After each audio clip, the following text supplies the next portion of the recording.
जन्नत मेरी, तू ही मेरा जुनून, तू ही तो मन्नत मेरी।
राजस्थान की तपती रेत के बीच बीकानेर की इस शांत भूमि पर आज मैं बढ़ रहा हूँ एक ऐसे स्थान की ओर जहाँ आस्था, रहस्य और विश्वास एक साथ सांस लेते हैं। ये है करणी माता मंदिर, जिसे दुनिया रैट टेम्पल के नाम से जानती है, लेकिन भक्तों के लिए यह माँ करणी का साक्षात धाम है। जैसे जैसे मैं मंदिर के करीब पहुँच रहा हूँ, दिल में थोड़ा कौतूहल है, थोड़ा भय और उससे कहीं ज्यादा विश्वास। कहा जाता है कि जो भी यहाँ आता है वह कभी खाली हाथ नहीं लौटता। माँ करणी हर भक्त को अपने ही तरीके से आशीर्वाद देती है। अब मैं मंदिर के अंदर हूँ, चारों ओर भक्तों की भीड़ है और मेरे पैरों के बीच नन्हे नन्हे काले चूहे पूरी निडरता से घूम रहे हैं। यहाँ घूमते ये चूहे कोई साधारण चूहे नहीं माने जाते। स्थानीय मान्यता के अनुसार ये राजस्थान के विशेष कुल के वे लोग हैं जिन्हें अगले जन्म का स्वरूप मिलने तक माँ करणी के चरणों में स्थान मिला है। कहा जाता है कि अपने भक्तों की रक्षा के लिए माँ करणी मृत्यु के देवता यमराज से भी भिड़ गई थी और उनसे वचन लिया कि उनके वंशज माँ के धाम में सदा सुरक्षित रहेंगे। यहाँ इन्हें काबा कहा जाता है। माँ करणी के अपने बच्चे, लोग इन्हें प्रसाद खिलाते हैं, इनसे डरते नहीं बल्कि पूरे सम्मान के साथ इन्हें स्वीकार करते हैं। मान्यता है कि यदि किसी को यहाँ सफेद काबा के दर्शन हो जाए तो समझिए माँ करणी की विशेष कृपा हो गई। सफेद काबा बहुत दुर्लभ होते हैं और उनका दर्शन जीवन का एक अत्यंत शुभ संकेत माना जाता है। इन काबाओं, भक्तों की भीड़ और इस गहरी आस्था के बीच खड़े होकर एक बात साफ महसूस होती है, यहाँ डर अपने आप मिट जाता है और केवल विश्वास शेष रह जाता है। करणी माता का यह धाम सिखाता है कि जहाँ सच्ची श्रद्धा हो वहाँ असामान्य भी पवित्र बन जाता है। यह सिर्फ एक मंदिर नहीं, यह एक अनुभव है जो शब्दों से नहीं, महसूस करने से समझ आता है। जय माँ करणी।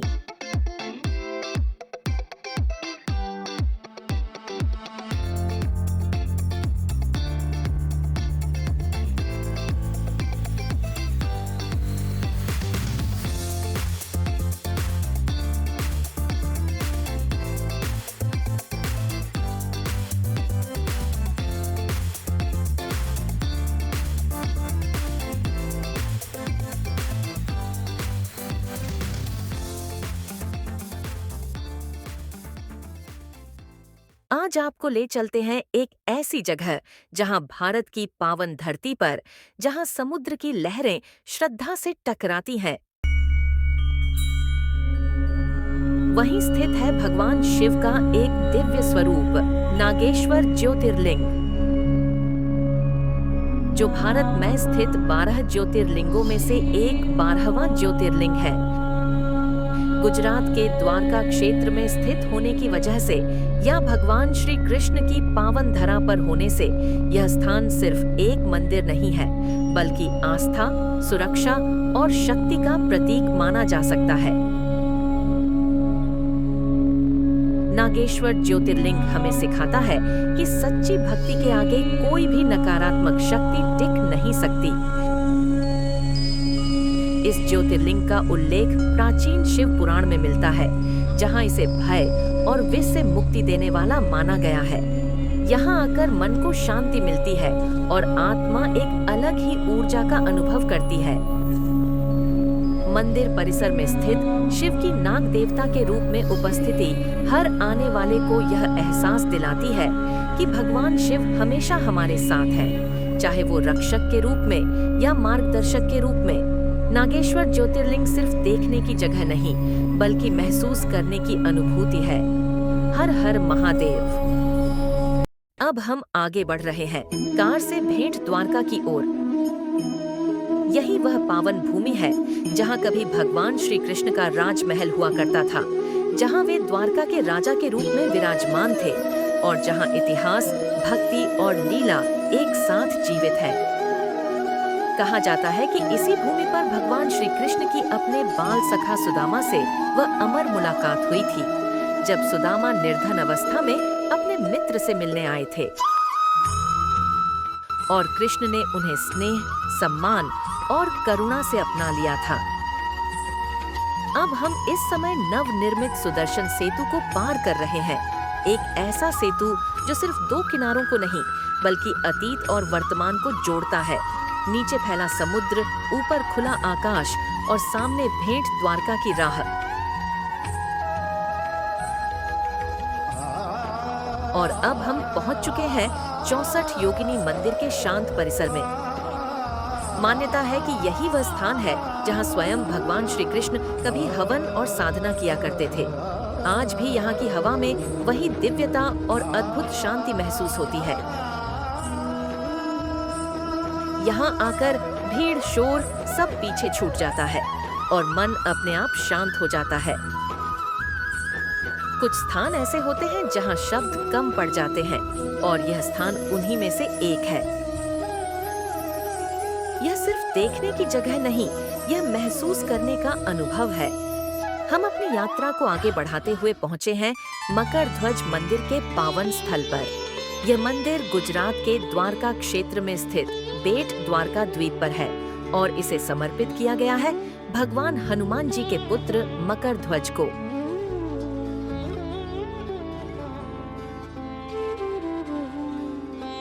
मकर ध्वज का अस्तित्व एक अत्यंत रोचक और अद्भुत पौराणिक कथा से जुड़ा हुआ है।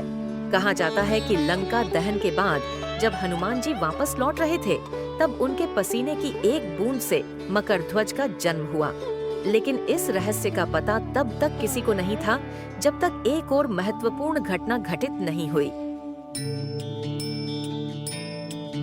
जब रावण के भाई महिरावण श्री राम और लक्ष्मण को पाताल लोक ले जाकर बंदी बना लेते हैं, तब हनुमान जी उन्हें मुक्त कराने के लिए पाताल लोक जाते हैं।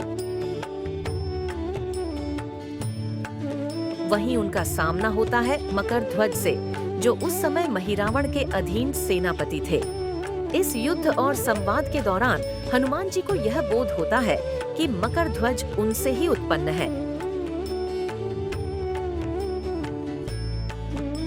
इसी क्षण से मकर ध्वज के अस्तित्व का रहस्य संसार के सामने आता है। मंदिर का प्रांगण आकार में छोटा है, लेकिन यहाँ की शांति, ऊर्जा और दिव्यता इसे एक अनोखा आध्यात्मिक केंद्र बना देती है।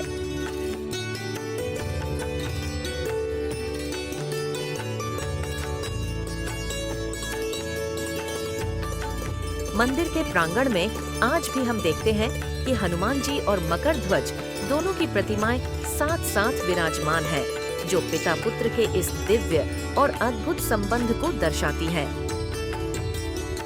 इस मंदिर के माध्यम से हम यह भी समझ पाते हैं कि रामायण काल में ब्रह्मचारी हनुमान जी के वंशजों का अस्तित्व किस प्रकार अद्भुत रूप से सामने आया।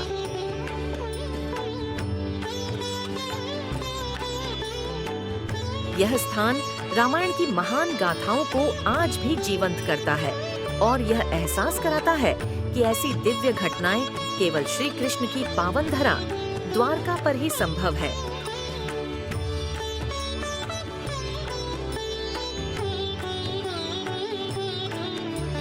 इस तरह मकरध्वज मंदिर सिर्फ एक धार्मिक स्थल नहीं, बल्कि आस्था, इतिहास और विश्वास का एक जीवंत अनुभव है। जय मकरध्वज, जय श्री कृष्ण।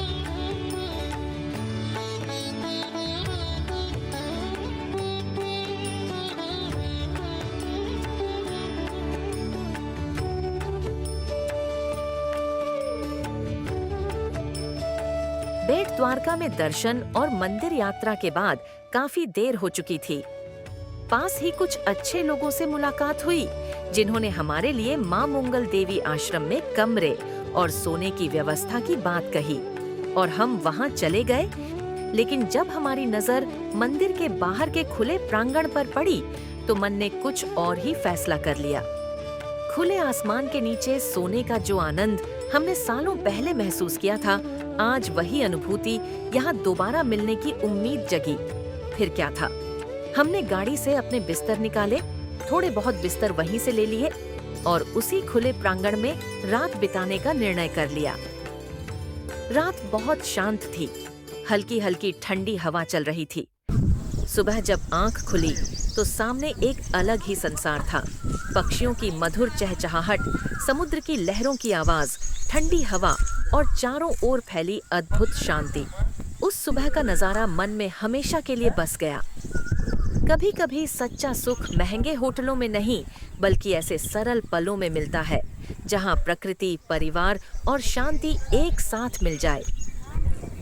अगली सुबह गोमती नदी के पावन तट पर स्नान करने के बाद हम अपनी यात्रा के सबसे पवित्र पड़ाव की ओर बढ़े। 4 धामों में से एक भगवान द्वारकाधीश का धाम। यह पावन मंदिर गोमती नदी के तट पर और अरब सागर के एकदम किनारे स्थित है, जिससे यह स्थान नदी और समुद्र के दिव्य संगम का साक्षी बन जाता है। मंदिर के भीतर कैमरा और फोटोग्राफी की अनुमति नहीं है, लेकिन शायद इसकी आवश्यकता भी नहीं, क्योंकि यहाँ मिलने वाला अनुभव कैमरे में नहीं, सीधे हृदय में सदैव के लिए बस जाता है। द्वारकाधीश मंदिर और माता रुक्मणी जी के मंदिर का यह दर्शन भीड़ के बीच भी मन को गहरी शांति प्रदान करता है और यह स्मरण कराता है कि जब विश्वास गहरा हो तो शोर भी भक्ति में परिवर्तित हो जाता है। माता रुक्मणी जी के मंदिर में जल दान करने की एक पावन परंपरा है। मान्यता है कि यहाँ जल ग्रहण करने से व्यक्ति को जन्म जन्मांतर तक जल तृप्ति का आशीर्वाद प्राप्त होता है। इसी श्रद्धा और विश्वास के साथ हमने अपने पितरों सहित सभी के कल्याण हेतु जल अर्पण की मुद्रा दान की और इस पावन यात्रा को आगे बढ़ाया। जय द्वारकाधीश, जय माता रुक्मणी। द्वारका की पावन गलियों से निकलकर अब हम पहुंच चुके हैं एक ऐसे स्थान पर जहां मंदिर और समुद्र एक दूसरे से बातें करते हैं। यह है बड़केश्वर महादेव मंदिर, समुद्र किनारे स्थित भगवान शिव का अद्भुत धाम। यहाँ पहुँचते ही सबसे पहले अरब सागर की विशाल लहरें हमारा स्वागत करती हैं।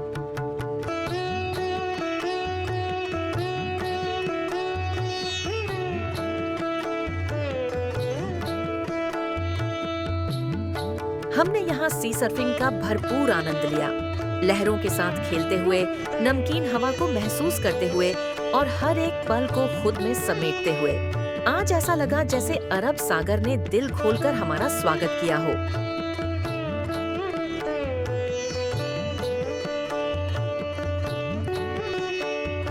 दूर एक और लाइट हाउस दिखाई देता है। हालांकि हम वहां तक नहीं गए, लेकिन दूर से ही उसकी उपस्थिति इस जगह को और भी खास बना देती है। यहाँ का सबसे बड़ा आकर्षण है समुद्र के साथ बिताया गया समय।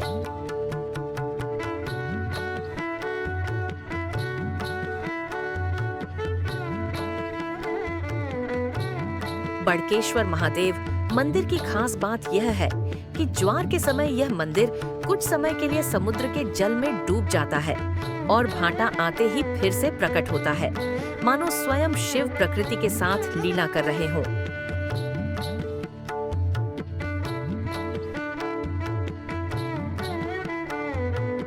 बड़केश्वर महादेव सिर्फ एक दर्शनीय स्थल नहीं, बल्कि द्वारका की यात्रा का एक ऐसा पड़ाव है जहां रोमांच, शांति और आस्था तीनों एक साथ मिल जाते हैं। यहाँ खड़े होकर मन अपने आप शांत हो जाता है। एक तरफ लहरों की गूंज, दूसरी तरफ शिव भक्ति की गहराई। यह स्थान सिखाता है कि भक्ति सिर्फ मंदिर के भीतर नहीं होती, कभी-कभी समुद्र की लहरों के बीच भी ईश्वर का अनुभव होता है। हर हर महादेव।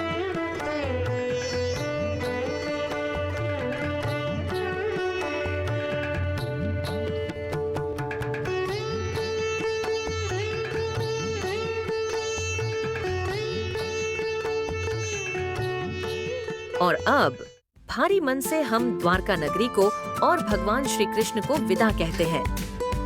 हमने अपनी वापसी की यात्रा गुजरात की धरती से शुरू की।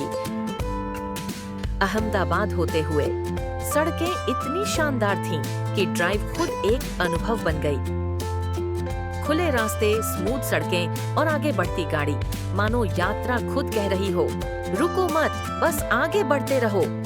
भीलवाड़ा मार्ग से जैसे जैसे हम उदयपुर के करीब पहुँचे, सफर ने एक नया रंग ले लिया। हाईवे के दोनों ओर उभरती पहाड़ियाँ, हरियाली की चादर ओढ़े अरावली की शांत श्रृंखलाएं, मन अपने आप धीमा हो गया। यह वही अरावली पर्वतमाला है जो भारत की सबसे प्राचीन पर्वतमालाओं में से एक मानी जाती है। अरावली की ये पहाड़ियाँ सदियों से राजस्थान की रक्षा भी करती आई है। इन्हीं के बीच मेवाड़ का इतिहास, वीरता और संस्कृति पली बढ़ी है। उदयपुर की ओर जाती यह सड़क हमें याद दिलाती है कि कुछ रास्ते सिर्फ तय करने के लिए नहीं होते, कुछ रास्ते महसूस करने के लिए होते हैं। झीलों की नगरी उदयपुर को पार करते हुए हम पहुंचे अजमेर शहर। रात हमने सैनिक विश्राम गृह में विश्राम किया, एक शांत, सुरक्षित और सुकून भरा ठहराव। और फिर अगली सुबह नई ऊर्जा के साथ हम पहुंचे मानसरोवर झील। अब हम खड़े हैं अजमेर शहर की शान, आना सागर झील के किनारे। शांत जल, हल्की हवा और सामने फैला हुआ नीला विस्तार। लेकिन क्या आप जानते हैं कि यह झील प्रकृति की नहीं, मानव द्वारा बनाई गई एक अद्भुत कृति है। लगभग 900 साल पहले 12वीं शताब्दी में चौहान वंश के राजा अन्नाजी चौहान ने इस झील का निर्माण करवाया था। उस दौर में जब न आधुनिक मशीनें थीं और न तकनीक, तब इतनी विशाल झील बनाना वास्तव में एक चमत्कार से कम नहीं था। कहा जाता है कि आना सागर झील कभी पूरे अजमेर शहर के लिए जल संरक्षण का सबसे बड़ा स्रोत थी। यही झील शहर की प्यास बुझाती थी। कहते हैं कि कभी यह झील राजाओं की शान थी, कभी यात्रियों की पहचान, और आज यह पर्यटकों के लिए सुकून की जगह है। ये जगह हमें सिखाती है कि अगर इंसान चाहे तो प्रकृति के साथ मिलकर इतिहास रच सकता है। और आज उस इतिहास के किनारे खड़े होकर हम बस इस पल को महसूस कर रहे हैं। और फिर हम आगे बढ़ते हैं पुष्कर नगरी की ओर, जहां स्थित है जगत पिता प्रजापति ब्रह्मा जी का मंदिर। ये वही मंदिर है जो दुनिया में ब्रह्मा जी का एकमात्र प्रमुख मंदिर माना जाता है। अजमेर से निकलते ही फिर से अरावली की गोद में सफर शुरू हो जाता है। ऊपर नीचे जाते पहाड़ी रास्ते, झिग-जैग मोड़, घुमावदार सड़कें, कुछ कुछ शिमला जैसे एहसास के साथ, लेकिन पूरी तरह राजस्थानी रंग में। हर मोड़ पर नया दृश्य, नई हवा और नई ऊर्जा। गाड़ी के अंदर हंसी मजाक, हल्का संगीत और बाहर प्रकृति का अद्भुत रूप। सफर कब पूरा हो गया पता ही नहीं चला।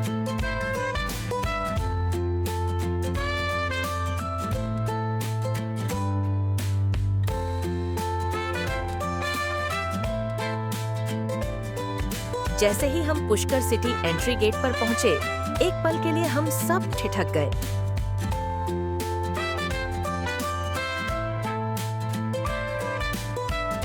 इतनी भीड़ इतनी रौनक, मानो पूरा शहर भक्ति में डूबा हुआ हो। चारों तरफ एक कभी न खत्म होने वाला बाजार, रंग बिरंगी दुकानें, पूजा सामग्री, घंटी शंख की आवाजें, हर दिशा से आस्था की गूंज सुनाई देती है। ब्रह्मा मंदिर तक पहुंचने के शहर में कई प्रवेश मार्ग हैं और मंदिर के पास ही स्थित है पवित्र पुष्कर सरोवर, जहां स्नान करने से पापों से मुक्ति की मान्यता है। कहा जाता है कि इसी स्थान पर ब्रह्मा जी ने यज्ञ किया था और उसी यज्ञ के दौरान पुष्कर सरोवर का प्रादुर्भाव हुआ। एक पौराणिक कथा के अनुसार ब्रह्मा जी ने एक पुष्प, कमल का फूल धरती पर गिराया था और जहाँ जहाँ वह गिरा वहाँ पुष्कर के तीर्थ स्थलों का निर्माण हुआ। मंदिर के भीतर पहुँचते ही एक अलग ही अनुभूति होती है। न कोई दिखावा, न कोई भव्यता, बस सादगी, शांति और दिव्यता। और फिर शाम होते होते हम पहुँच गए जयपुर नगरी। गुलाबी शहर ने अपनी खास रौनक के साथ हमारा स्वागत किया। हवा महल के सामने हल्के फुल्के स्नैक्स, सड़क किनारे की चहल पहल और उसके बाद हम पहुंचे जल महल के सामने। शाम का समय था, बच्चे वहां खेलते रहे, हंसते रहे। मैंने माँ के साथ कुछ यादगार फोटो और वीडियो लिए। ये वो पल थे जो कैमरे से ज्यादा दिल में कैद हो गए। गीता रास्ते में ही थोड़ी शॉपिंग के लिए उतर गई थी, क्योंकि जयपुर वो अच्छे से जानती हैं, तो कोई दिक्कत नहीं थी। और इसी के साथ हमारी यह एक हफ्ते की लंबी, पावन और रोमांचक यात्रा पूरी हुई। इस यात्रा में हमने दर्शन किए माँ करणी देवी, द्वारका नगरी, नागेश्वर ज्योतिर्लिंग भेंट द्वारका में, श्री कृष्ण और माता रुक्मिणी जी के मंदिर, 64 योगिनी मंदिर, मकरध्वज मंदिर, सुदर्शन सेतु, सुदामा सेतु, गोमती नदी, द्वारकाधीश मुख्य मंदिर, बड़केश्वर महादेव मंदिर और अंत में जगत पिता प्रजापति ब्रह्मा जी का मंदिर। नई दिल्ली से द्वारका तक गाड़ी से किया गया यह सफर वाकई काफी रोमांचक रहा। हमारी छोटी सी टाटा टियागो ने पूरे सफर में खूब साथ दिया। न कोई पंचर, न कोई engine issue, non stop travel और फुल एसी। हमारी बहन डॉक्टर गीता की बेहतरीन मैनेजमेंट और हर जगह के गए कंफर्टेबल हॉल्ट अरेंजमेंट्स ने यात्रा को कभी थकने नहीं दिया। मैं उनका हृदय से धन्यवाद करता हूँ। मेरी माँ और सभी बच्चों को भी धन्यवाद। इस छोटी सी कार में कुछ परेशानियां सहते हुए भी सबने मिलकर प्रभु की यात्रा पूर्ण की। और आरुष और आरिश को भी दिल से धन्यवाद। गीता के साथ न होते हुए भी उन्होंने एक हफ्ते तक कई परेशानियां सहन की और इस यात्रा में अपना योगदान दिया। कुल मिलाकर यह यात्रा पूरी तरह संतोषजनक और यादगार रही। अंत में बस इतना ही कहूँगा, अगर हमारी इस यात्रा की वीडियो से आपको थोड़ा सा भी आनंद मिला हो तो हमारे चैनल को सब्सक्राइब जरूर करें।